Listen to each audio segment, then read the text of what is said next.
उत्तर प्रदेश के कुशीनगर जिले से बड़ी खबर। यहां बुधवार सुबह कप्तानगंज कस्बे के आर्य समाज मंदिर वार्ड के एक मकान में अवैध रूप से बनाए जा रहे पटाखे की फैक्ट्री में विस्फोट हो गया।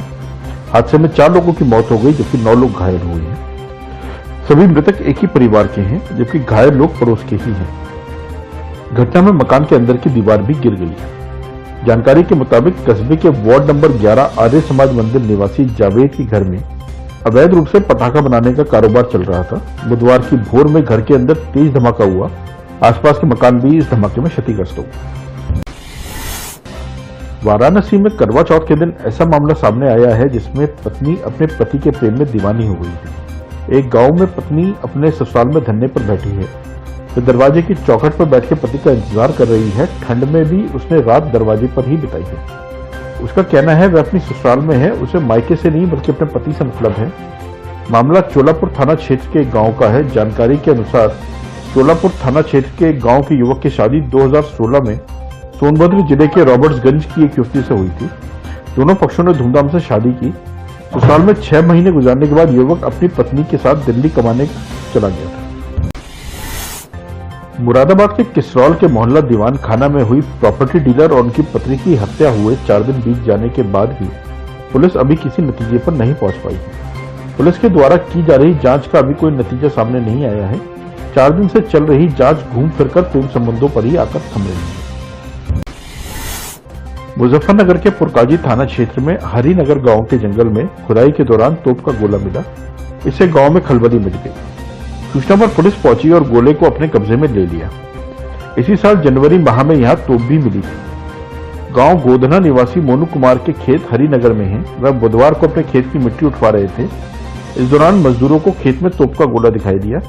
इसकी सूचना ग्रामीणों ने प्रधान को दी। इसके बाद प्रधान नेपाल द्वारा पुलिस को सूचना दी गई। पुलिस ने मौके पर जाकर तोप के गोले को अपने कब्जे में ले लिया। इसे शेरपुर के खादर में सुरक्षित दबा दिया गया है।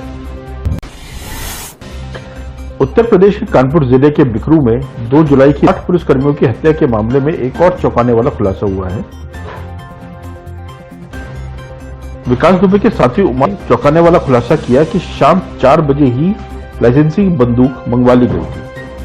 कुख्यात विकास दुबे के साथी उमाशंकर ने पुलिस रिमांड के दौरान और भी कई खुलासे करे गए। उनके इस खुलासे से पुलिस अधिकारी भी हैरान है। कोविड-19 प्रोटोकॉल का पालन कराने के लिए अब दूसरे थानों की पुलिस भेजकर औचक जांच कराई जाएगी।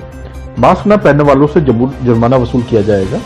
अगर क्षेत्र में अधिक संख्या में लोग बिना मास्क में मिलेंगे तो संबंधित क्षेत्र के पुलिस कर्मियों के खिलाफ भी कार्रवाई की जाएगी। क्षेत्र के चौकी इंचार्ज या थानेदार का परिचय भी आपको राहत नहीं दिला पाएगा। हाईकोर्ट ने हाल ही में लखनऊ, कानपुर नगर, प्रयागराज और वाराणसी में बड़ी संख्या में लोगों के मास्क न पहनने पर नाराजगी जाहिर करते हुए पुलिस अफसरों को इसका पालन कराने का निर्देश दिया है।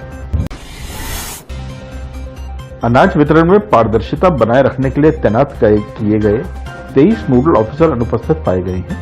इन सभी से स्पष्टीकरण तलब किया गया है। यही नहीं, अनियमितता मिलने पर एक कोटेदार के खिलाफ FIR दर्ज कराई गई है और एक की दुकान निलंबित कर 31,500 रुपए की जमानत राशि जब्त करी गई। 10 कोटेदारों से स्पष्टीकरण मांगा गया है। अपर आयुक्त खाद्य अनिल कुमार दुबे ने बताया कि जांच टीमों ने जिलों में 28 से 30 अक्टूबर के मध्य जांच की। इसमें खाद्यान्न वितरण के लिए नामित 23 नोडल अधिकारी अनुपस्थित मिले। उन्होंने बताया कि प्रधानमंत्री गरीब कल्याण अन्न योजना के तहत 4,23,423 मीट्रिक टन गेहूं, 2,82,282 मीट्रिक टन चावल, 33,370 मीट्रिक टन चना और 11,749 मीट्रिक टन चीनी का वितरण किया गया है। उत्तर प्रदेश में वाजिब दाम पर प्याज की उपलब्धता सुनिश्चित कराने और जमाखोरी पर सख्ती के लिए मुख्यमंत्री योगी आदित्यनाथ ने प्याज की स्टॉक लिमिट तय करने के निर्देश दिए हैं। प्रदेश सरकार जल्दी ही इस संबंध में अधिसूचना जारी करेगी। इसके मुताबिक खुदरा व्यापारी 2 मीट्रिक टन और थोक व्यापारी अधिकतम 25 मीट्रिक टन तक प्याज ही स्टोर कर रख सकेंगे। यह सीमा दिसंबर के अंत तक लागू रहेगी। मुख्यमंत्री कार्यालय ने ट्वीट कर यह जानकारी दी है।